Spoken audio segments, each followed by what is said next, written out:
মা, আর এক সপ্তাহ পরে আমার বিয়ে। তুমি আমাকে এখন রান্নাঘরে নিয়ে এসে আগুনের সামনে দাঁড় করিয়ে রেখেছো। তুমি তো জানো এসব রুটি বানানো আমার পক্ষে সম্ভব নয়। বেকার বেকার তোমার জন্য আমার বিউটি নষ্ট হচ্ছে। চুপ কর। বিয়ের পর কেউ তোর বিউটি দেখবে না। বিয়ের পর নতুন বৌমা কেমন রুটি বানাতে পারে সবাই সেটাই দেখবে। আর আমি তোর হবু শ্বশুরবাড়ির লোকজনকে খুব ভালো মতোই জানি। ওরা কেবলমাত্র দুপুরে ভাত খায়, আর বাকি 2 বেলা ওরা গরম গরম রুটি খায়। ওদের বাড়ির সবাই কিন্তু ভীষণ খুঁতখুঁতে। ওদের বাড়ির মতো গোল নরম রুটি কেউ বানাতে পারে না। এমনকি আমিও অত ভালো রুটি বানাতে পারি না। ও মা, এসব রুটি রুটি বাদ দাও না, আমার আর ভালো লাগছে না। যেদিন থেকে আমার বিয়ে ঠিক হয়েছে তুমি শুধু আমার কাছে রুটি রুটি রুটির গল্পই করে যাচ্ছ। আমাকে এখন পার্লারে যেতে হবে। প্রিয়াঙ্কা আমার জন্য ওয়েট করছে। আজকে কিন্তু আমার পার্লারে অ্যাপয়েন্টমেন্ট আছে। ঠিক এমন সময় সেখানে হঠাৎই প্রিয়াঙ্কা চলে আসে। কিরে, আমি ওখানে তোর জন্য ঘন্টার পর ঘন্টা দাঁড়িয়ে অপেক্ষা করছি, তোকে বারবার ফোন করছি, কিন্তু তুই এখানে আন্টির কাছে রুটি বানানো শিখছিস। তোর দ্বারা রুটি বানানো হবে না, সেটা আমি ভালো করেই জানি। তুই আগে বলবি তো রুটি নিয়ে তোর এত সমস্যা। আমার কাছে খুব ভালো একটা আইডিয়া আছে, তুই চল আমার সঙ্গে। আরে তুমি ওকে কোথায় নিয়ে যাচ্ছ? ও যদি এখন রুটি বানানো না শেখে তাহলে কিন্তু শ্বশুর বাড়িতে গিয়ে খুব ঝামেলায় পড়বে। হাতে সময় খুব কম আছে। আপনি চিন্তা করবেন না আন্টি, আমি আজকে 2 মিনিটের মধ্যেই আপনার মেয়েকে গোল পারফেক্ট রুটি বানানো শিখিয়ে দেব। আপনি দেখবেন শ্বশুর বাড়িতে কল্পনা নিজের হাতে রুটি খাইয়ে সবার মন জয় করে নেবে। চল কল্পনা, তাড়াতাড়ি চল, আমাদের দেরি হচ্ছে। এই বলে প্রিয়াঙ্কা কল্পনাকে বাইরে নিয়ে চলে যায়। তবে প্রিয়াঙ্কা পার্লারে না গিয়ে তার বান্ধবীকে বড় একটা দোকানে নিয়ে যায়। সেখানে বিভিন্ন রকমের প্যাকেট জাতীয় রেডিমেড খাবার বিক্রি করা হয়। কি রে, তুই আমাকে এখানে নিয়ে এলি কেন? আর তুই মাকে কেন বললি যে তুই 2 মিনিটের মধ্যে আমাকে গোল রুটি বানানো শিখিয়ে দিবি? আমি যতদূর জানি তুই তো নিজেই ইন্ডিয়া পাকিস্তান বাংলাদেশের ম্যাপের মতো রুটি বানাস। তুই আবার আমাকে কি রুটি বানানো শেখাবি? এই যে দেখ, এটা হলো তোর সমস্যার সমাধান। তুই তো জানিস আমি চাকরি করি, তাই আমি রান্না বান্না করার খুব একটা সময় পাই না। আজকাল বাজারে এরকম গোল প্যাকেট জাতীয় রুটি পাওয়া যায়। তোকে আটাও মাখতে হবে না, রুটি বেলতেও হবে না। শুধু এগুলো প্যাকেট থেকে বের করে চাটুতে সেঁকে নিলেই তোর গরম গরম ফুলকো ফুলকো রুটি তৈরি হয়ে যাবে। একদম পারফেক্ট গোল, এক চুলো এদিক ওদিক হবে না। প্রিয়াঙ্কার মুখে এরকম কথা শুনে কল্পনা আনন্দে উত্তেজিত হয়ে ওঠে। ও মাই গড, তুই তো আমার সব চিন্তাই দূর করে দিলি। আমি তো ভাবতেই পারছি না আমি এত সহজেই রুটি বানাতে পারবো। তবে হ্যাঁ, এই ব্যাপারে কিন্তু মাকে সত্যি কথা কিছু বলা যাবে না। আমি বাড়ি গিয়ে বলবো আমি তোর কাছ থেকে রুটি বানানো শিখে নিয়েছি। তোকেও কিন্তু মিথ্যা কথা বলতে হবে, তা না হলে 1 সপ্তাহের মধ্যে মা আমাকে কিছুতেই স্কিন কেয়ার করতে দেবে না। এখন আমি রান্নাঘরে রুটি বানাতে গেলে আমি তো দেখতে কালো হয়ে যাব। বল। তুই একদম চিন্তা করিস না, আন্টিকে আমি সামলে নেব। তুই এখন অন্তত 50 প্যাকেট রেডিমেড রুটি কিনে নে। তুই যেই সুটকেসের মধ্যে জামা কাপড় প্যাক করেছিস সেটার মধ্যে রুটির প্যাকেটগুলো লুকিয়ে রেখে দিবি, কেউ যেন কিছু জানতে না পারে। কারণ নতুন জায়গায় যাচ্ছিস, ওখানে কোনো দোকানে এরকম রেডিমেড রুটি পাওয়া যায় কিনা সেটা খোঁজ করতে সময় লাগতে পারে। প্রিয়াঙ্কার কথা শুনে কল্পনা তখনই 50 প্যাকেট রেডিমেড রুটি কিনে নেয়। আর সেই দিন কল্পনা ইচ্ছা করে অনেক রাত করে বাড়িতে ফিরে যায়, যাতে তার মা কিছুতেই সেই রুটির প্যাকেটগুলো দেখতে না পায়। এভাবেই দেখতে দেখতে 1 সপ্তাহ কেটে যায়। কল্পনা এবং শুভদীপের শুভ বিবাহ সম্পন্ন হয়। কিন্তু এখনো পর্যন্ত কল্পনার মা মনে মনে মেয়েকে নিয়ে খুবই দুশ্চিন্তায় থাকে। সে তার মেয়ের রুটি বানানোর ক্ষেত্রে কোনো রকম নিশ্চয়তা পায় না। অন্যদিকে 2-4 দিন শ্বশুরবাড়িতে হেসে খেলে কাটানোর পর একদিন কল্পনার শাশুড়ি মা চৈতালি দেবী বলে, বৌমা, এবার কিন্তু তোমাকে সংসারের দায়িত্ব বুঝে নিতে হবে। আমি জানি নতুন বাড়িতে মানিয়ে নিতে তোমার একটু অসুবিধা হবে। তোমার কোনো চিন্তা নেই, আমি প্রতিটা কাজে এখন তোমাকে সাহায্য করব। ধীরে ধীরে সব কাজ করতে তুমি অভ্যস্ত হয়ে গেলে আমি পুরোপুরিভাবে দায়িত্বমুক্ত হয়ে যাব। চলো রান্নাঘরে চলো, আজকে আমরা সবাই তোমার হাতের গরম গরম রুটি আর মাংস কষা খাবো। এই শুনে কল্পনা ঘাবড়ে যায়। না না, আমি রান্না করার সময় শাশুড়ি মা যদি আমার সঙ্গে থাকে তাহলে ওই রেডিমেড রুটিগুলো আমি শেখবো কি করে? শাশুড়ি মাকে কিছুতেই রান্নাঘরে যেতে দেওয়া যাবে না। আর ওই রুটির প্যাকেটগুলোও তো আমার ঘরে আলমারির মধ্যে আছে। লুকিয়ে লুকিয়ে ওগুলো আগে বের করে নিয়ে আসতে হবে। শাশুড়ি মাকে এখন মিথ্যা কথা বলতে হবে, এছাড়া কোনো উপায় নেই। কি হলো বৌমা, তুমি কিছু বলছো না কেন? কি হলো বৌমা, চলো। ও, তোমার হাতে তো আবার এখনো মেহেন্দি আছে। আমি বরঞ্চ আটা মেখে দেব, তারপর তুমি সুন্দর করে রুটিগুলো বেলে নিয়ে গরম গরম রুটি সেঁকে নেবে। দুপুরের মাংস কষা তো আছেই, এখন আর তোমাকে এক্সট্রা করে মাংস কষা রান্না করতে হবে না। মামুনি, আমি আপনাকে একটা শর্তেই গোল গোল নরম রুটি বানিয়ে খাওয়াবো। আপনি রান্নাঘরে যাবেন না। না মানে, আপনার তো বয়স হয়েছে, এতদিন ধরে আপনি সবাইকে নিজে হাতে রুটি বানিয়ে খাইয়েছেন, এবার সবাইকে রুটি বানিয়ে খাওয়ানোর দায়িত্ব কিন্তু আমার। আপনি একবার নিজের দিকে দেখুন তো, বিয়ের অনুষ্ঠানের চাপে আপনার মুখটা কেমন শুকিয়ে গেছে। আপনি চুপচাপ সোফাতে গিয়ে বসুন আর আমাকে 10টা মিনিট সময় দিন। আমি আপনার সামনে গরম গরম ফুলকো ফুলকো রুটি হাজির করব। নতুন বৌমার মুখে এরকম কথা শুনে চৈতালি দেবীর মন আনন্দে ভরে ওঠে, তাই সে তখনই আরাম করে সোফার উপর গিয়ে বসে পড়ে। অন্যদিকে কল্পনা ভয়ে ভয়ে নিজের ঘরের দিকে যেতে শুরু করে, যা দেখে চৈতালি দেবী বলে, আরে বৌমা, রান্নাঘর ওই দিকে নয়, রান্নাঘর তো আমার ঘরের পাশেই, তুমি ওদিকে কোথায় যাচ্ছ? না মা, আসলে আমার খুব জোরে টয়লেট পেয়েছে, আমি এখনই 2 মিনিটের মধ্যে বাথরুম থেকে আসছি। এভাবেই কল্পনা মিথ্যা কথা বলে নিজের ঘরে চলে যায়, আর সে আলমারি থেকে একটা রুটির প্যাকেট বার করে শাড়ির আঁচলের মধ্যে লুকিয়ে নেয়। শাশুড়িমা তখন বাইরে ডাইনিং রুমে বসে থাকায় কল্পনা তাড়াতাড়ি করে ছুটে রান্নাঘরে চলে যায়। রান্নাঘরে যাওয়া মাত্রই সে দরজা ভালো করে বন্ধ করে রুটিগুলো সেঁকতে শুরু করে। এভাবেই দেখতে দেখতে মাত্র 10 মিনিটের মধ্যেই কল্পনা 20টা রুটি সেঁকে নেয়। সে যখন গরম গরম রুটি এবং মাংস কষা শাশুড়িমাকে পরিবেশন করে, আরে বৌমা, তুমি তো সত্যি সত্যি 10 মিনিটের মধ্যেই এতগুলো রুটি তৈরি করে ফেললে। তুমি তো দেখছি সত্যিই সব কাজে একেবারে এগিয়ে আছো। এতগুলো রুটি বানাতে আমার তো কমপক্ষে আধ ঘন্টা সময় লাগবেই, আর সব কটা রুটি একেবারে পারফেক্ট হয়েছে, যেমনই গোল ঠিক তেমনই নরম। আসলে মামুনি, আমার বিয়ের আগে আমি আমার মায়ের কাছ থেকে সুন্দর গোল গোল রুটি বানানো শিখে এসেছি, যাতে আমি আমার হাতে রুটি খাইয়ে আপনাদের মন জয় করতে পারি। চৈতালি দেবীর পাশাপাশি বাড়ির বাকি সদস্যরাও সেদিন কল্পনার অনেক প্রশংসা করে। এভাবেই কল্পনা মিথ্যা রুটি খাইয়ে সবাইকে বোকা বানাতে থাকে, আর কেউ কিছু জানতেও পারে না। এভাবেই 2 সপ্তাহ কেটে যায়। একদিন হঠাৎ করেই সন্ধ্যাবেলা কল্পনার ননদ নূপুর মায়ের বাড়িতে ঘুরতে আসে। কি ব্যাপার মা, বৌমা যেই থেকে বাড়িতে এসেছে মেয়েকে তো ভুলেই গেছো একেবারে। এখন তো আগের মতো ফোন করো না। তোমার শরীর কেমন আছে বলো? নতুন বৌমা তোমার ঠিকঠাক ভাবে খেয়াল রাখছে তো? হ্যাঁ, খেয়াল রাখে মানে, তোর নতুন বৌদি খুব ভালো। যেমনই ভালো রান্না করে তেমনই আমাদের সবার দিকে খুব ভালো মতো খেয়াল রাখে, বিশেষ করে আমাদের খাওয়া দাওয়ার দিকে। তোর বৌদি এত ভালো গোল গোল নরম রুটি বানায়, তুই খেতে বসলে কখন যে 6টা 7টা রুটি খেয়ে ফেলবি তুই নিজেই বুঝতে পারবি না। সব থেকে বড় কথা, তোর বৌদি আমাকে রান্নাঘরে ঢুকতে পর্যন্ত দেয় না। সারাদিন আমি এখন শুয়ে বসে আরাম করি। বাবা, তোমার নতুন বৌমার রুটির গল্প শুনে আমারও যে খুব খিদে পেয়ে গেল। ওই তো বৌদি চলে এসেছে। বৌদি, আমার জন্য তাহলে এখনই গরম গরম রুটি বানিয়ে নিয়ে এসো, আমার খুব খিদে পাচ্ছে। আমিও দেখি তুমি কেমন রুটি বানাও। ঠিক আছে দিদি, তুমি বসো, আমি রুটি বানিয়ে নিয়ে আসছি। দুপুরের পনিরের তরকারি আছে, গরম গরম রুটি দিয়ে পনিরের তরকারি খেতে খুব ভালো লাগবে। এই বলে কল্পনা রান্নাঘরে যায়, কিন্তু সে রুটি বানাতে গিয়ে লক্ষ্য করে তার রেডিমেড রুটির প্যাকেট শেষ হয়ে গেছে। এবার সে কি করবে কিছুই বুঝে উঠতে পারে না, তাই সে তখনই একটা ফোন দিয়ে এঁটে ফেলে। সে রান্নাঘরের ড্রামের মধ্যে রাখা সমস্ত আটা ডাস্টবিনে ফেলে দেয়, আর বাইরে গিয়ে ননদ এবং শাশুড়ি মায়ের সামনে বলে, দিদি তুমি কিছু মনে করো না, আসলে রুটি বানাতে গিয়ে দেখলাম আটা শেষ হয়ে গেছে। আমি তোমার জন্য স্যান্ডউইচ বানিয়ে নিয়ে এসেছি, তুমি স্যান্ডউইচ খেয়ে নাও।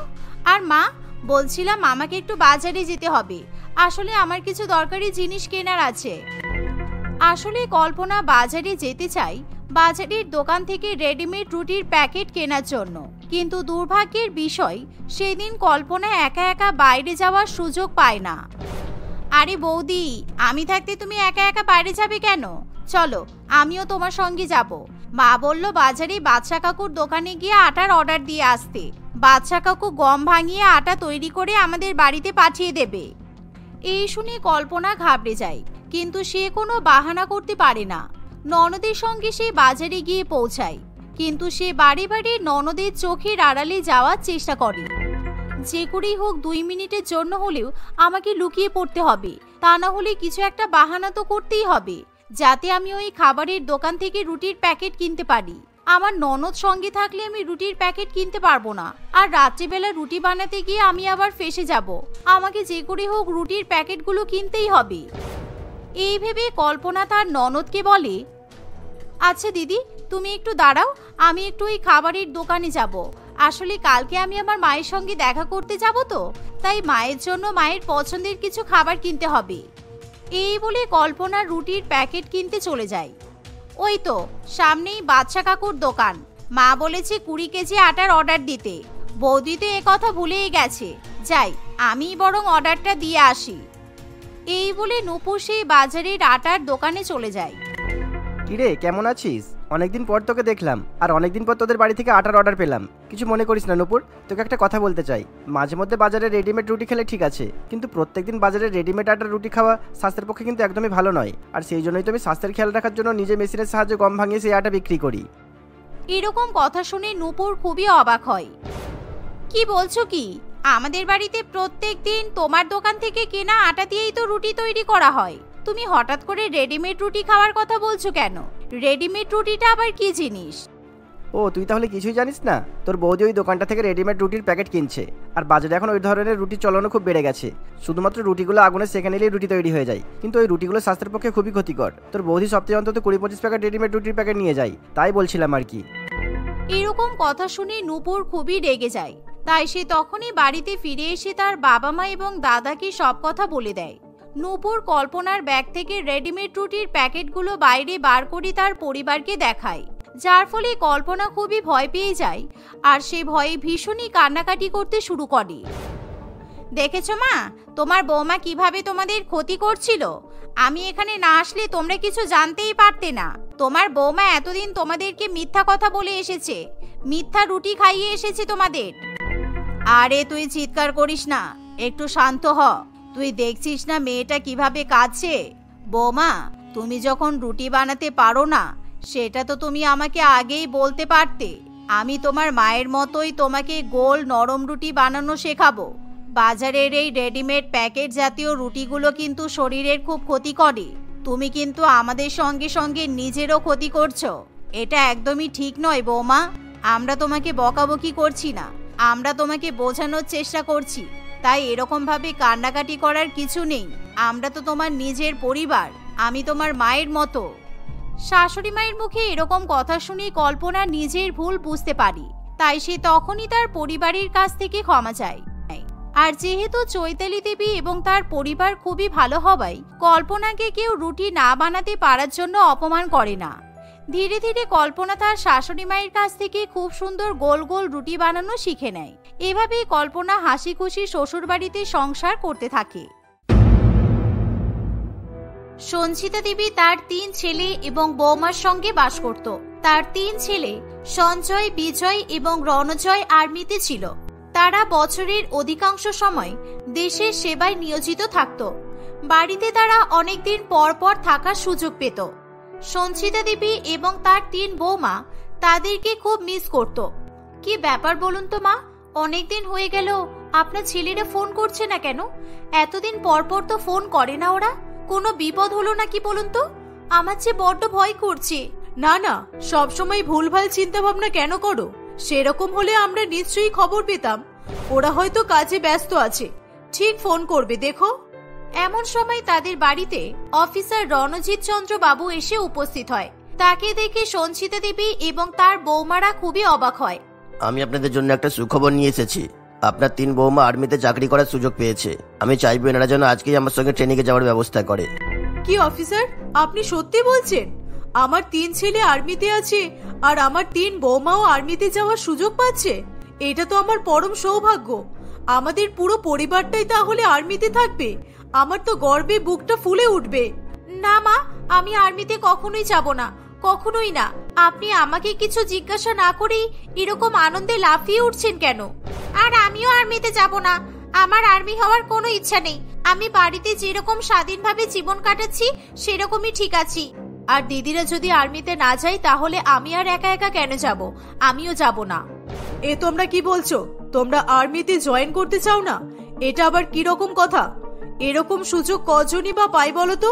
আমার ছেলেটা আর্মিতে আছে, সেই জন্য তো তোমরা এত ভালো সুযোগ পেলে। আর তোমরা এত ভালো সুযোগ হাতছাড়া করতে চাইছো, কি কারণ আমি জানতে পারি? কি হলো বড় বৌমা, তুমি বলো, তুমি কেন আর্মি হতে চাও না? এর পেছনে অনেক বড় কারণ আছে মা, অনেক বড় কারণ। আজ পর্যন্ত আপনি কখনোই আমার অতীতের পারিবারিক অবস্থার কথা জানার চেষ্টা করেননি। আপনার মনে কখনোই প্রশ্ন জাগেনি যে আমার বাবা নেই কেন, আমার মা নেই কেন? আজ থেকে 15 বছর আগে আমার বয়স যখন মাত্র 10 বছর ছিল, এই বলে মোহনা তার পুরানো দিনের কথা বলতে শুরু করে। মোহনার বয়স ছিল তখন মাত্র 10 বছর। সে তার বাবা এবং মায়ের সঙ্গে বিষ্ণুপুর নামক একটি জায়গায় বাস করত। মোহনার বাবা হরিপদ একজন আর্মি ছিল। এই নিয়ে মোহনা এবং তার মা সবসময় খুবই গর্ব করত, কিন্তু সেই সঙ্গে তাদের মাঝে মধ্যেই খুবই মন খারাপ করত, কারণ তারা হরিপদকে বিপদ আপদের সময় কিংবা আনন্দের মুহূর্তের সময় পাশে পেত না। মা, আজকে আমার জন্মদিন। তুমি যে বলেছিলে আমার জন্মদিনের দিন বাবা বাড়িতে আসবে, বাবা তো এখনো এলো না। হ্যাঁ রে মা, তোর বাবা তো আসবে বলেছিল।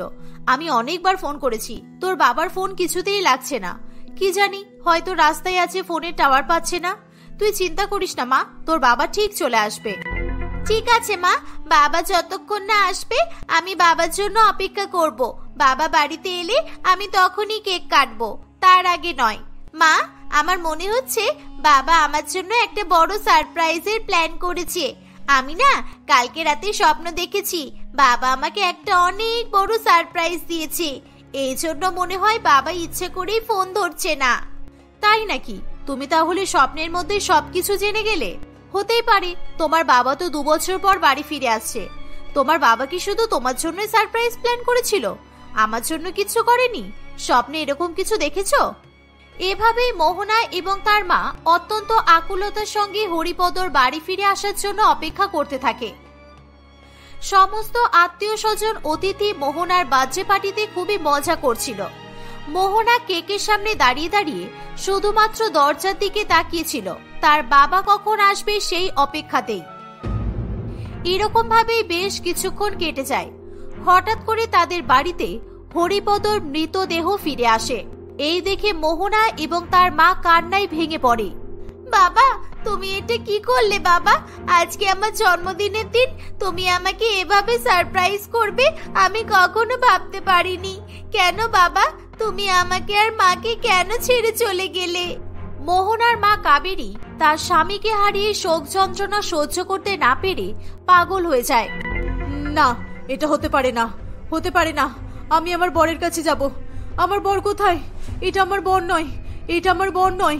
আমার বর কোথায় আছে বলো, তোমরা বলো কোথায় আছে আমার বর। আমি আমার বরকে যে কোনো ভাবেই খুঁজে বের করব। মোহনা, আমি তোর বাবাকে খুঁজে আনছি, দাঁড়া, তুই তারপর কেক কাটবি। এই বলে কাবেরী পাগলের মতো বাইরের দিকে ছুটে চলে যায়। তুমি কোথায় যাচ্ছ মা? দাঁড়াও, তুমি আমাকে ছেড়ে যেও না মা, দাঁড়াও না, কেউ আমার মাকে ধরো দয়া করে। এই দৃশ্য দেখে সকলের চোখে জল চলে আসে। এত ভালো শুভ মুহূর্ত এত তাড়াতাড়ি দুঃখ বেদনাতে পরিবর্তিত হয়ে যাবে সেটা কেউ আশা করেনি। মোহনার মা সেই যে বাড়ি থেকে বেরিয়েছিল তারপর থেকে সে আর কখনোই বাড়ি ফিরে আসেনি। সে পাগলের মতো এদিক ওদিক রাস্তায় জীবন কাটাতে থাকে। এর ফলে মোহনা পুরোপুরি অনাথ হয়ে পড়েছিল। সে তার কাকা এবং কাকিমার কাছে খুবই লাঞ্ছনা গঞ্জনা এবং দুঃখ কষ্টের মধ্যে দিয়ে বড় হয়। হরিপদ শহীদ হওয়ার ফলে সরকার থেকে যে টাকা দেওয়া হয়েছিল সেটা পুরোপুরি তার কাকা এবং কাকিমা হাতিয়ে নিয়েছিল। সেদিনের পর থেকে মোহনার মনে আর্মিদেরকে নিয়ে খুবই ভয়ের সৃষ্টি হয়েছিল। আমি কখনোই সঞ্জয়ের সঙ্গে বিয়ে করতে চাইনি, কারণ সঞ্জয় আর্মিতে ছিল বলে, কিন্তু আমার কাকু কাকিমা জোর করে আমাকে সঞ্জয়ের সঙ্গে বিয়ে দিয়েছিল। এখন আমি সবসময় আতঙ্কে থাকি, এই কারণেই আমি আর্মিতে জয়েন করতে চাই না। দুঃখ পেও না বৌমা, তোমার বাবা শহীদ হয়ে দেশের জন্য, দশের জন্য নিজেকে উৎসর্গ করেছে। এটা তো তোমার কাছে গর্বের বিষয়। আর মেজো বৌমা, তুমি আর্মিতে জয়েন করতে চাও না কেন? তোমার বাবাও কি আর্মি ছিল নাকি? না মা, আমার বাবা আর্মি ছিল না, কিন্তু আমার বাবা আর মা দুজনই পুলিশ ছিল। আমার বিয়ের মাত্র 5 বছর আগের কথা। চন্দনার বাবা এবং মা দুজনেই বোলপুর পুলিশ স্টেশনে পুলিশের চাকরি করত। একদিন কাকতালীয়ভাবে তাদের দুজনেরই নাইট শিফটে ডিউটি পড়েছিল। তারা খবর পেয়েছিল ক্রিমিনালরা তাদের অঞ্চলে ড্রাগসের ব্যবসা করছে। তারা ক্রিমিনালদের ধরার জন্য সারা রাত রাস্তার উপর দাঁড়িয়ে সবকটা গাড়ি চেক করতে থাকে। এই যে লরিটা থামাও, এই লরিটাকে চেকিং হবে, তারপর লরিটা এখান থেকে যেতে পারবে। দাঁড়াও দাঁড়াও দাঁড়াও। কি হলো? গাড়িতে কে আছো? নামো বলছি। কি আছে এই গাড়িতে? হঠাৎ করে গাড়ি থেকে বেশ কিছু দুষ্কৃতী নেমে আসে। তারা গাড়ি থেকে নেমে চন্দনার বাবা মাকে গুলি করে মেরে ফেলে। বাবা মা হারানোর পর চন্দনা তার মাসি এবং মেসোমশাইয়ের কাছে আশ্রয় নেয় এবং তারাই বিজয়ের সঙ্গে চন্দনার বিয়ে দেয়। আচ্ছা, বুঝলাম। তোমাদের দুজনের না হয় জীবনটা খুবই দুঃখের ছিল। ছোট বৌমা, তোমার তো বাবা মা দুজনই বেঁচে আছে, তাহলে তুমি আর্মি হতে চাইছো না কেন? আমার আর্মিতে জয়েন না করার পেছনে এরকম কোনো কারণ নেই। বড় দিদি আর মেজো দিদি আর্মিতে যেতে চায় না বলে আমিও যেতে চাই না। এদের দুঃখের কাহিনী শুনে আমারও বড্ড ভয় করে। ভয়? কিসের ভয়? তোমাদের লজ্জা করে না? তোমরা তো আর্মির বউ হওয়ার যোগ্য নও। শোনো, আমি আমার দেশকে খুবই ভালোবাসি, আর সেই কারণে দেশকে রক্ষা করার জন্য আমি আমার 3 ছেলেকেই আর্মিতে পাঠিয়েছিলাম। আর এখন তোমাদের 3 জনকেও আর্মিতে যেতে হবে। তোমরা যদি আমার কথা না শোনো, তাহলে কিন্তু তোমাদেরকে আমি এই বাড়ি থেকে ঘাড় ধাক্কা দিয়ে বের করে দেব, আর আমি আমার ছেলেদের অন্য মেয়েদের সঙ্গে বিয়ে দেব। সঞ্চিতা দেবীর কথা শুনে মোহনা, চন্দনা এবং লিপি খুবই ভয় পেয়ে যায়। তারা অফিসার রণজিৎ চন্দ্র বাবুর সঙ্গে ট্রেনিং এ যাওয়ার জন্য রাজি হয়ে যায়। কিন্তু নির্দিষ্ট স্থানে পৌঁছানোর পর তারা জানতে পারে তাদের স্বামীরা আর বেঁচে নেই, তারা শহীদ হয়ে গেছে। আর সেই সূত্রেই 3 ছেলের পরিবর্তে বাড়ির 3 বৌমাকে চাকরিটা দেওয়া হচ্ছে। এত বড় মিথ্যা কথা আপনি আমাদেরকে ঠকালেন অফিসার। আপনি আমাদেরকে এই কথাটা আগে বলেননি কেন? এখানে নিয়ে এসে এই কথাটা বলার মানে কি? আমাদের স্বামীরা মারা গেছে আর আপনারা চাইছেন আমরাও আর্মিতে জয়েন করে মারা যাই, তাই তো? তোমাদের স্বামীরা মারা যায়নি, ওরা আজীবন দেশবাসীর মনে জীবিত থাকবে। ওরা শহীদ হয়েছে। মারা যাওয়ার শহীদ হওয়ার মধ্যে অনেক পার্থক্য আছে। তোমাদের শাশুড়ি মাকে দেখে শিক্ষা নেওয়া উচিত। বৃদ্ধ বয়সে ওনার মনের কত জোর। উনি আমাদেরকে বলেছিলেন তোমাদের কি খবরটা যাতে আগে জানানো না হয়। আমরা কালকে ওনাকে ফোন করে সবটা জানিয়ে দিয়েছিলাম। উনি ওনার 3 ছেলেকে হারিয়ে এখনো পর্যন্ত স্ট্রং আছেন। আর তোমরা? মানে আপনি কি বলছেন? আমাদের শাশুড়ি মা সবটাই জানতেন। উনি তাহলে ইচ্ছা করে আমাদেরকে এখানে পাঠিয়েছেন? হ্যাঁ, আর উনি আদেশ দিয়েছেন যতক্ষণ না তোমরা পুরোপুরি আর্মি হতে পারছো ততক্ষণ তোমরা ওখান থেকে কোথাও যেতে পারবে না। আজ থেকে তোমাদের পরীক্ষা শুরু। সেদিন থেকে 3 বৌমার কঠোর পরিশ্রম শুরু হয়ে যায়। তারা মনের দিক থেকে ভীতু হলেও শারীরিক দিক থেকে তারা খুবই শক্তিশালী ছিল। তাদের কঠোর পরিশ্রম দেখে অফিসার রণজিৎ চন্দ্র বাবু প্রতিটা মুহূর্তে অবাক হয়ে যেতেন। এভাবেই দেখতে দেখতে বেশ কয়েক মাস কাটে। 3 বৌমা আর্মিতে জয়েন করে দেশের সেবায় নিয়োজিত হয়ে পড়ে। একদিন হঠাৎ করে শত্রু দল তাদের দেশ আক্রমণ করে। 3 বৌমাকে যুদ্ধক্ষেত্রে পাঠানো হয়। তোমাদেরকে একটা কথা ভালো মতো বলে দিই, তোমরা কিন্তু আমাদের ইনস্ট্রাকশন অনুযায়ী কাজ করবে। তোমাদের যা যা বলা হবে ঠিক তাই তাই করতে হবে। যাও, তোমরা এখন কাশ্মীরের বর্ডারে চলে যাও। 3 বৌমা কাশ্মীরের বর্ডারে পৌঁছে যায়। তারা শত্রুপক্ষের সঙ্গে অত্যন্ত বীরতার সঙ্গে যুদ্ধ করতে থাকে।